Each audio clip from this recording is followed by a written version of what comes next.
뮬러 특검이 오늘 연방 하원 청문회 증언에서 대통령의 무죄를 말한 적이 없으며 퇴임 후 기소될 수도 있다고 밝혀 논란이 되고 있습니다.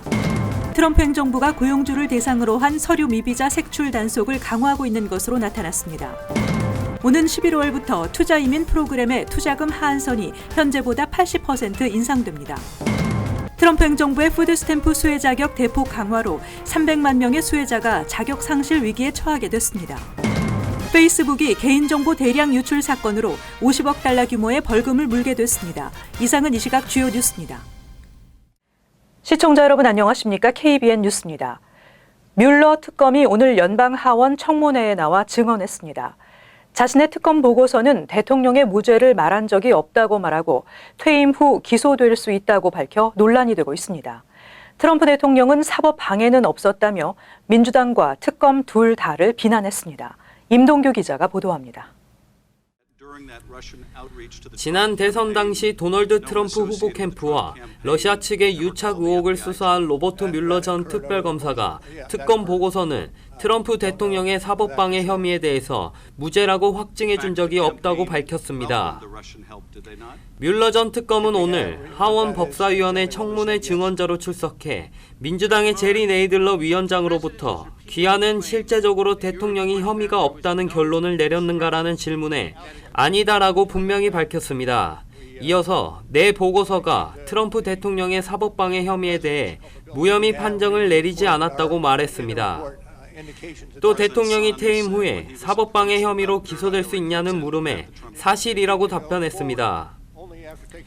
트럼프 대통령은 뮬러 특검이 22개월간의 조사를 마치고 지난 4월 400여 페이지 분량의 보고서를 법무부에 제출한 직후부터 러시아와의 내통과 사법방해는 일절 없었다며 자신의 결백을 주장했습니다.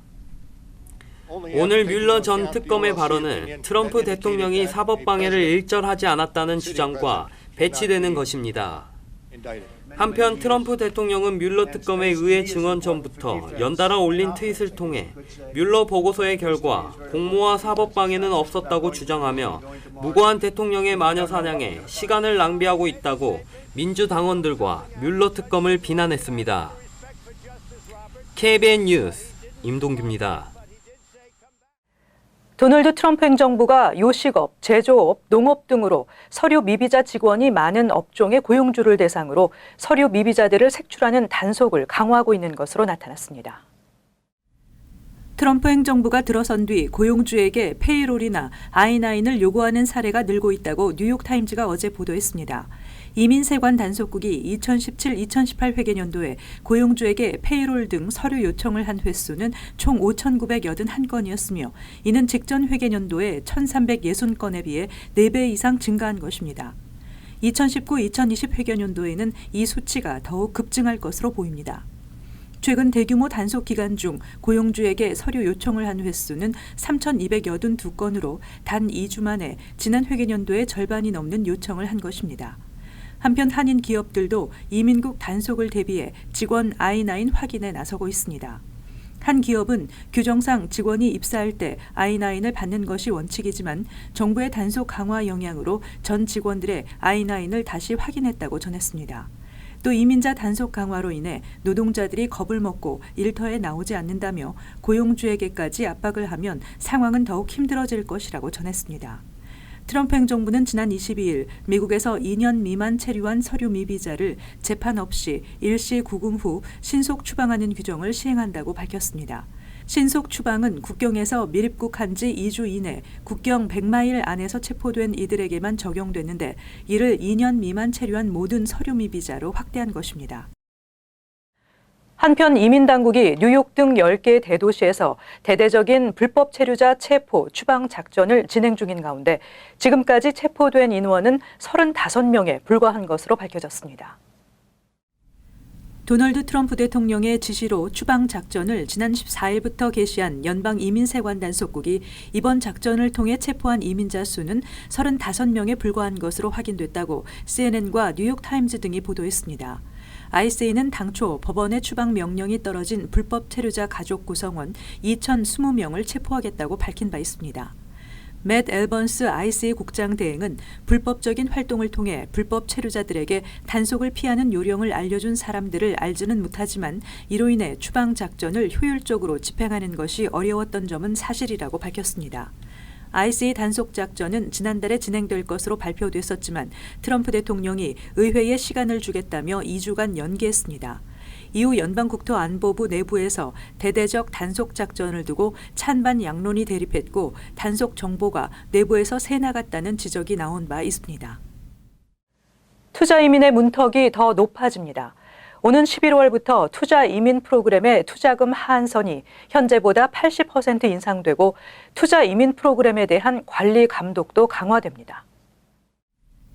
연방이민서비스국은 어제 투자이민 현대화 규정을 새롭게 발표하고 오는 11월 21일부터 적용할 계획이라고 밝혔습니다.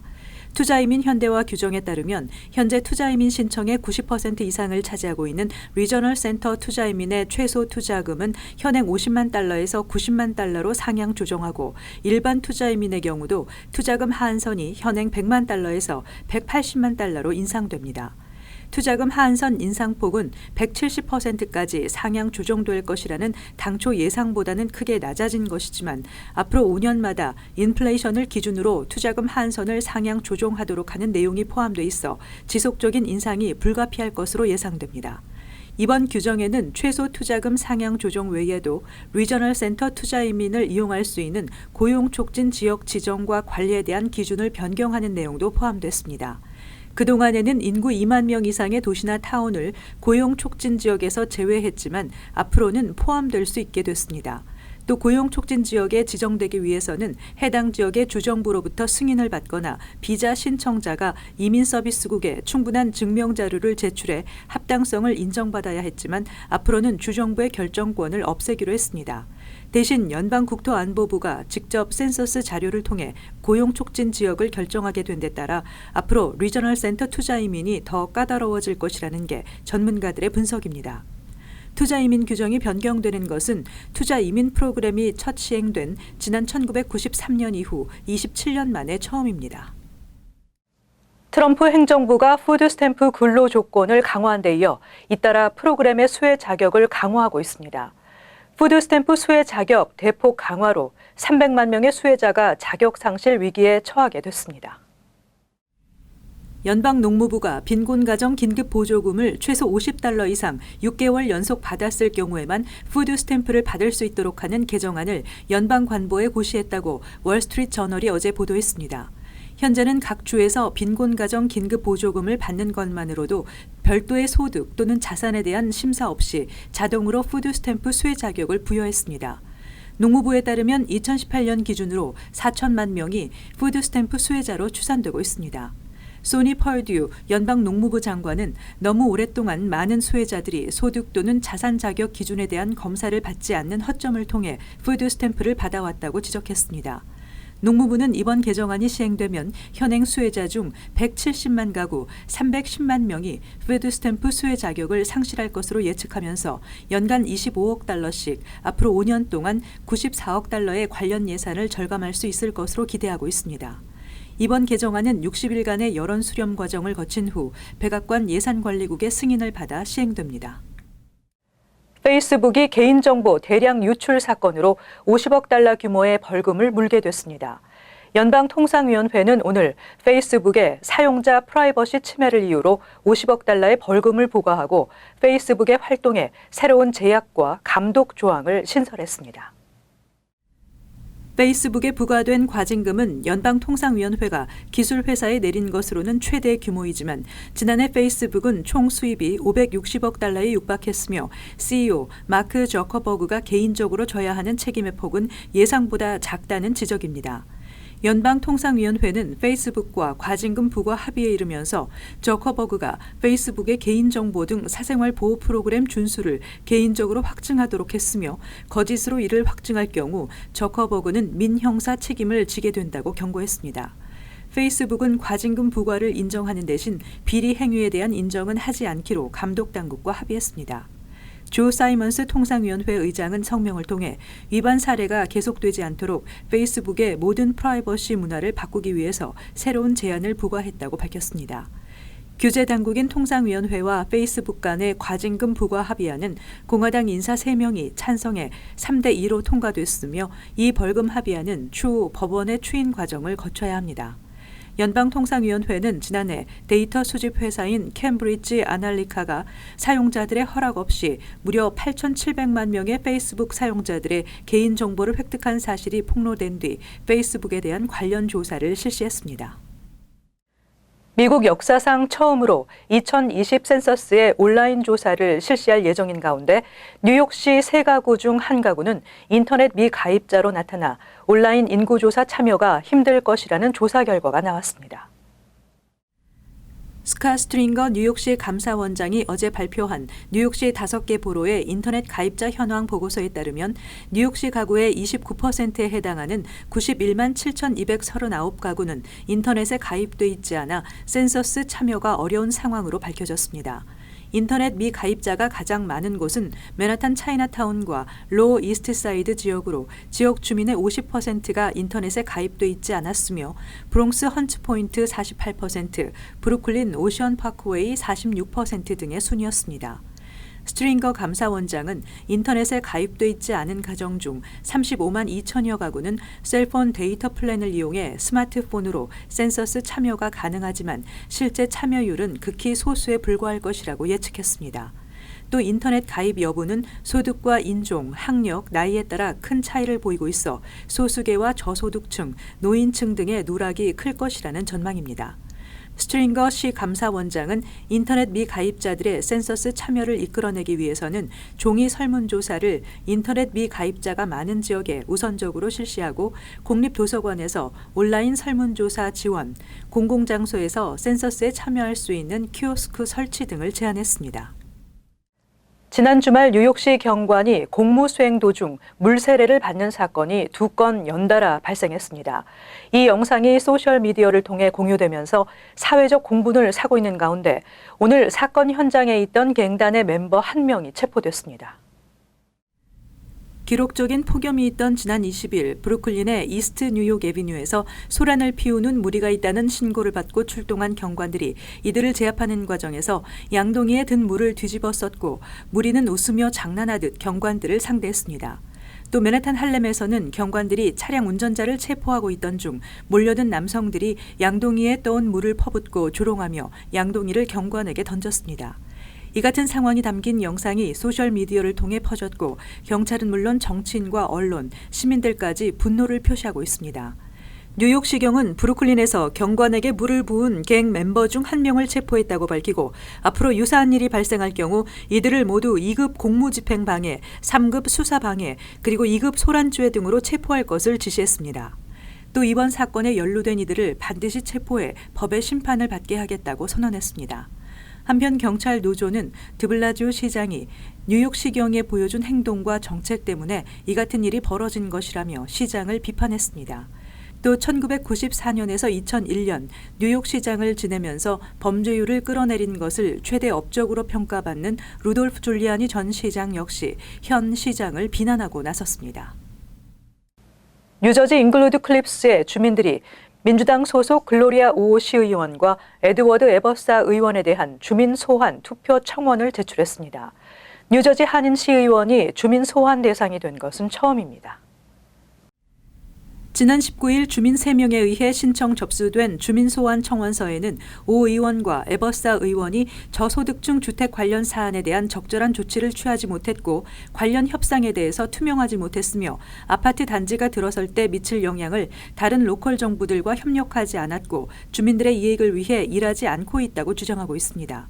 현재 잉글우드 클립스 800 실반 애비뉴에 들어설 대형 아파트 건설에 대한 소송이 진행 중인 가운데 시의회는 부동산 업체와 절충안을 제시했지만 아파트 단지 건설에 반대하는 주민들의 목소리는 수그러들지 않고 있는 상황입니다. 주민들은 현재 인구 5천여 명의 작은 타운에 400가구 아파트 단지가 들어서는 것은 교육 예산, 재산세 인상, 주택 가치 하락, 교통 혼잡, 타운 행정과 복지시설 수용 능력 초과 등의 부작용을 일으킬 것이라는 주장입니다. 주 법에 따르면 주민 소환은 160일 동안 타운의 유권자 중 25%의 서명을 받아야 하는데 잉글우드 클립스의 경우 900여 명의 서명을 받아야 하며 11월 본선거에 주민 소환 투표가 포함되기 위해서는 선거 60일 전에 모든 서명을 마쳐야 합니다.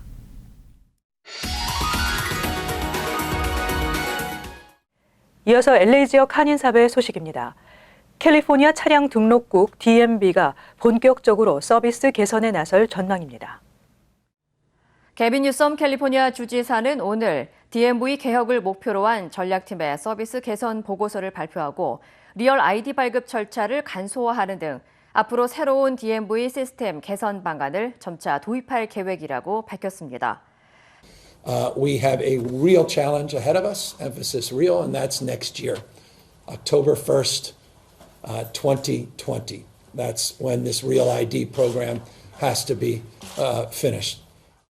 특히 DMV 측은 내년까지 임시직을 포함한 최대 1,900여 명의 직원을 추가로 고용하고 다음 달까지는 주 곳곳 업소 등에 셀프 서비스 키오스크 100개를 추가로 설치할 계획이라고 전했습니다.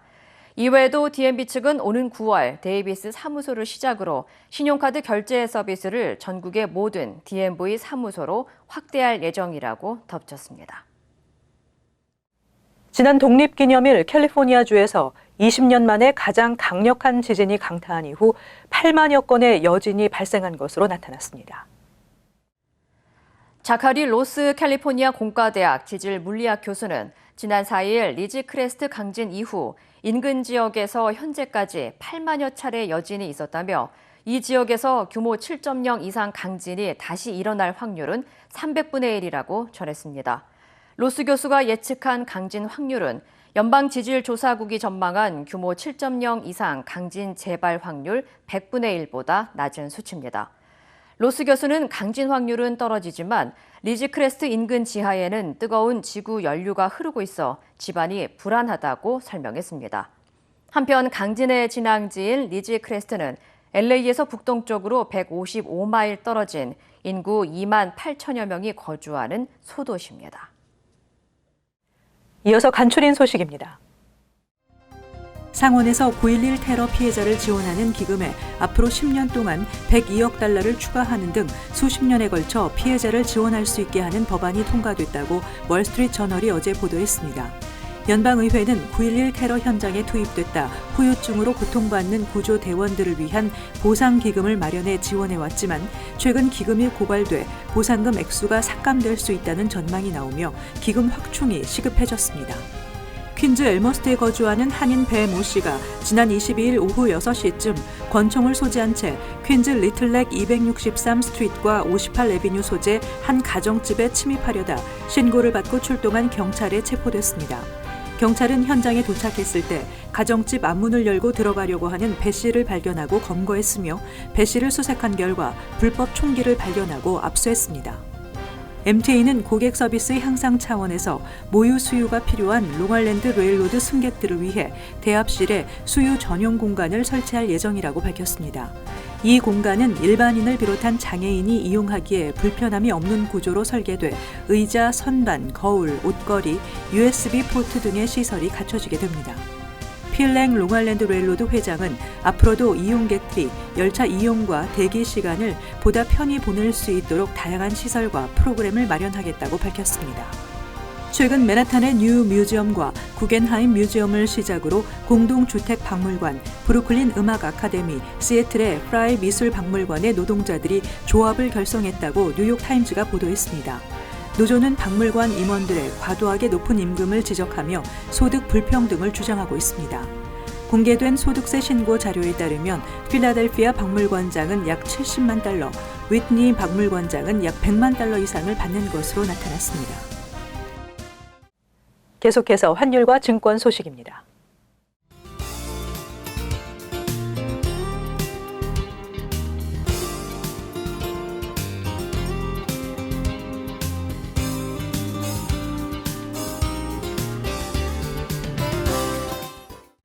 끝으로 날씨 전해드립니다. 목요일 대체로 맑겠습니다. 낮 최고 기온은 83도, 섭씨 영상 28도, 밤 최저 기온은 68도, 섭씨 영상 20도 예상됩니다. 금요일 역시 대체로 맑겠습니다. 토요일도 대체로 맑은 날씨 이어지겠습니다. 이상으로 KBN 뉴스를 마칩니다. 시청해주신 여러분 고맙습니다.